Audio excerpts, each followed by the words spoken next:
So if you were to talk to any normal person and ask them, is dating harder or easier? A lot of them are going to say harder.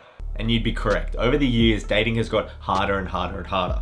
But what if I had to tell you there was one thing that you haven't been implementing that you could be implementing? One thing that could not only get you more dates, but could also revolutionize your business life, your networking life, your friend circle. And what if I was to tell you that that's all you had to focus on?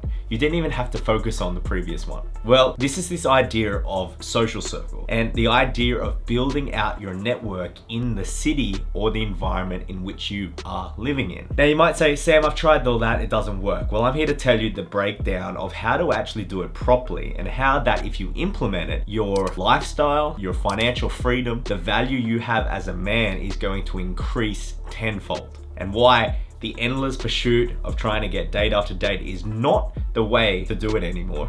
In fact, it's actually the opposite to what you do. In fact, if you gain more value as a man, your whole life is gonna look 10 times better. So let's get into it. So with that intro out of the way, let's have a look at the actual lifestyle of an average man. An average man is going to work 9 to 5, he comes home, he's looking at Netflix, he's either playing video games because he finds that satisfaction that he's been longing for. In fact, he's really not working on his life. They're grinding the gears and it's just allowing time to pass, right? He's not working on himself. He might go to the gym 1 or twice a week, if that, if he's part of the 50% of people that actually do, and his life doesn't look that appealing. As we look at the mainstream, we would look at someone like that and be like, yes, they are the perfect person because they're doing everything right. But the funny thing is, if you want to become a man of high status, you want to become someone that is in that echelon where you're able to date the attractive people. So on paper, that guy that's doing all of those things looked like the average Joe, right? But I know you don't want to be the average Joe. I know you want to be exceptional. I know you want to have the success that you want, right? So with that in mind, we have to go very far deep into the root of evolutionary psychology. Now, the book is called The Evolution of Desire by David M. Buss, and it's studied from the University of Texas, David M. Buss. He looks at evolutionary psychology. He looks at Darwin. He looks at through evolution, Neanderthal, 150 people tribe. And what he found was that our sexual selection, men and women, has a lot to do with our evolution, has a lot to do with security, has a lot to do with safety, has a lot to do with the best of the best, breeding with the best so that civilization could continue to progress. And so it comes down to you. When something has changed, so some influence, some problem comes into the sexual marketplace, when that happens, human beings have to adapt, right? And so this has happened time and time again. And what has changed in the past 10 years under everyone knows is the globalization of the sexual marketplace. And what that means is that Instagram has allowed access to everyone in the world. And back in the day, not everyone had access to everyone. If you're young, you probably can't remember that. If you're a little bit older like I am, you can remember when you didn't have access to anyone. Heck, you had to go to the payphone and call your parents to make sure that, you told them that you were okay. So with this comes a problem. And as human beings, we tend to adapt, and we're very good at adapting, even though a lot of people say that, they hate change or hate this. We're very good at it. And so back in the day, you could be that person that goes out to the bar. People didn't have the availability or access to everyone, so they had to go to the bar. There was a lot more people going to the bars, a lot more people drinking. It was a prosperous time, and a lot of people were hooking up and getting together, right? And a lot of business was done, a lot of less things were done on Zoom, and, relationships were built not just like online, and that was had a taboo-ness to it, had a stain to it, but now it's a very commonplace. Back in those days, it wasn't. Now we come up to today's civilization, 2022, we look at that social circle is the one way that you can not only raise your value, you can actually become a 1% man, but you can also learn how to actually increase your value time and time again, getting people more attracted, having more abundance in your life, whether that's business, whether that's networking, whether that's becoming the most attractive version of yourself. Okay, so what is social circle game? Social circle game is the art in which you're able to build relationships and network in the city in which you are.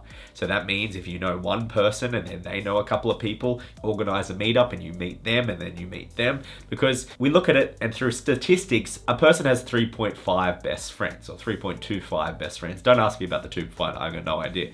What that means is that if you meet one person and they introduce you to their best friends, you're automatically meeting 4 people. And that's amazing, right? And that's you might not get along, and you might, not see eye to eye on a few things. So it's not as if you're going to go from one person to 4 and then they're best friends and then branch it out like that. That would be a perfect world, because not everyone you're going to meet. But one of the things you're going to do is that if you start to learn how to network and start to associate, build rapport, build friendships with key players in your city, this is very important, because they're going to introduce you to other people that you will build rapport with. Whether it's a 50% ratio where you meet people and you build them into your circle, whether that's a 25% ratio, it doesn't really matter.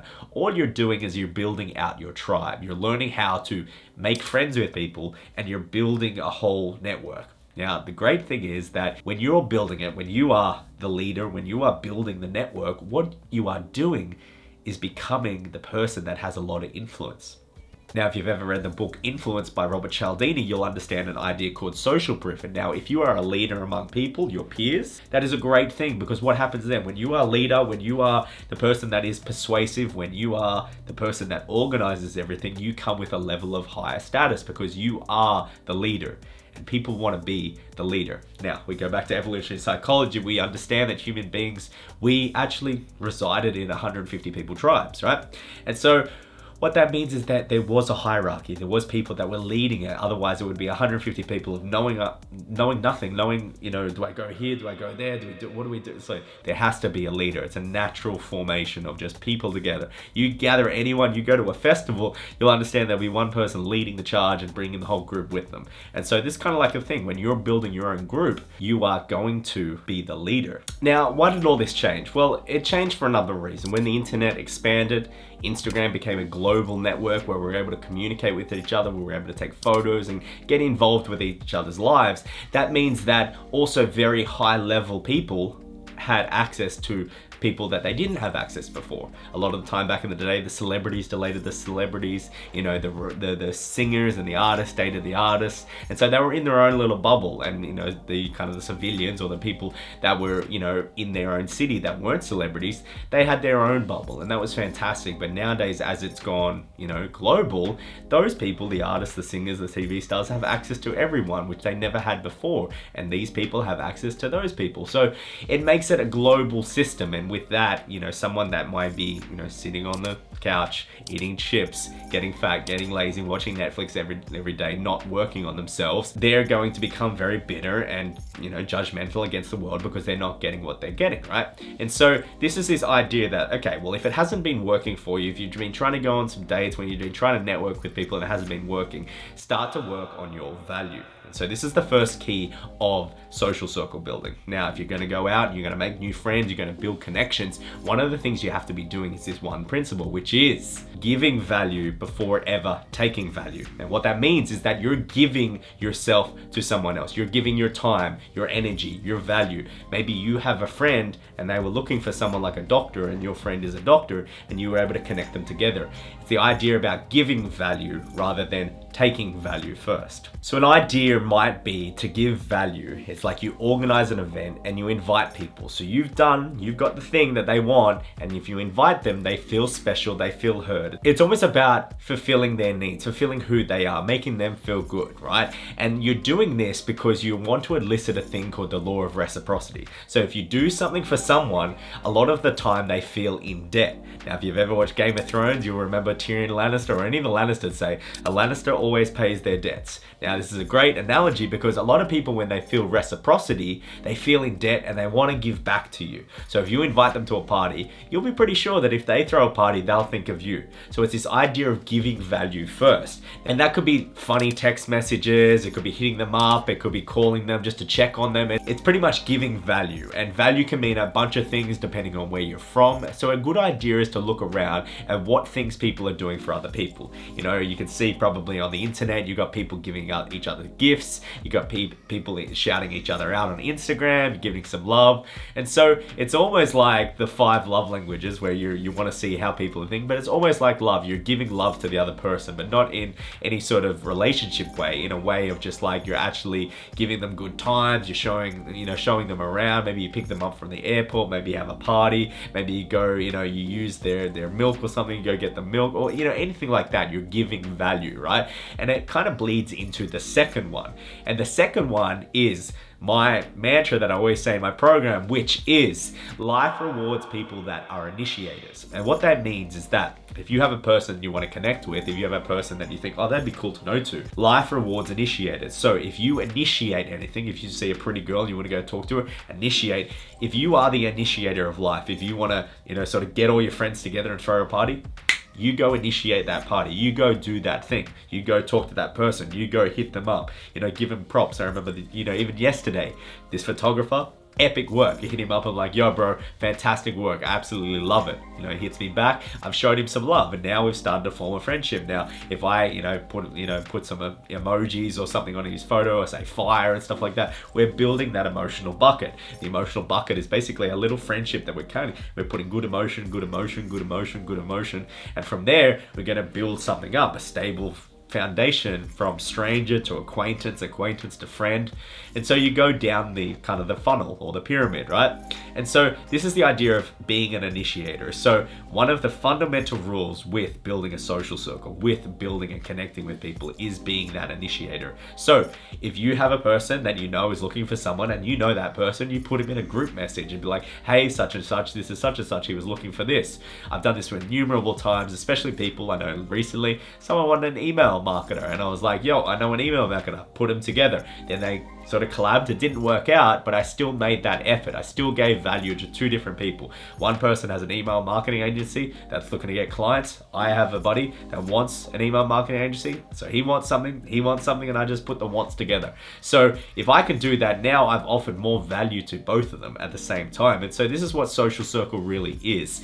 Even though it's about making friends and sort of networking through the ranks and the society and the echelon, the levels of wherever you are, one of the good things is that if you actually want to be known by a lot of people, if a lot of people, you want them to know who you are, do a lot of things for a lot of people. Whether that's hit him up and say just a 2-minute phone call, be like, yo, what's up, brother, what's going on? Whether it's like send a funny meme, whether it's a voicemail. I do a lot of time. If I think of someone, I think of a girl, I'm like, hey Joyce, what's going on? Blah blah blah. I'll say that, or I'll call up Stacy and be like, hey Stacy, what's going on? Hope you're well, blah blah blah. Yeah, so that is something that you're going to be doing, right? And if you do that time and time again, you start up slow, you do it month by month, you have an event, you make an event, something that you can invite a lot of the people to. You go out, you're still talking to different people, you're still networking with a bunch of people, you're still looking after a lot of people, you're calling them, you're giving them value. A lot of the time you'll find that the more value you give, the more value you'll get in return. So that's kind of like the breakdown of social circle. And so the last point I want to leave you with is understanding that everyone is social. Everyone wants to be social. So if you feel like no one wants to be your friend, no one wants to be like that, really understand that we're all social creatures, right? And so sometimes it might not be them, it might be them, it might be you, it might not be you. And it's this ever evolving thing that you want to get better. Maybe your approach is a little bit off. Maybe the offer that you're giving, maybe when you're organizing and just, building rapport with people, it's just a little bit off. So what you want to be doing is just always monitoring, which angles are working, which is not, and it's always evolving. So if something's working for 1 week, continue with that. If it's not working another week, maybe drop that off, or you stay with it longer than a week, maybe a month or 2. And so you kind of hone your craft in, and the more you hone your craft in, especially when you're dealing with different environmental factors, like you might be in Sao Paulo, Brazil, you might be in Miami, Florida, you might be in the Gold Coast, Australia. Everything's just a little bit different, and you're tweaking it so that you're able to build that network out. And the idea is start with one person, you start to get to know other people, you build a tribe, you connect them together, you build multiple groups together, you build that out, and you are the initiator of all of these things. You are the person that is connecting all of them. You build it, and then wow, it's going to be a massive fucking group. So Sam here checking out, and I will see you soon.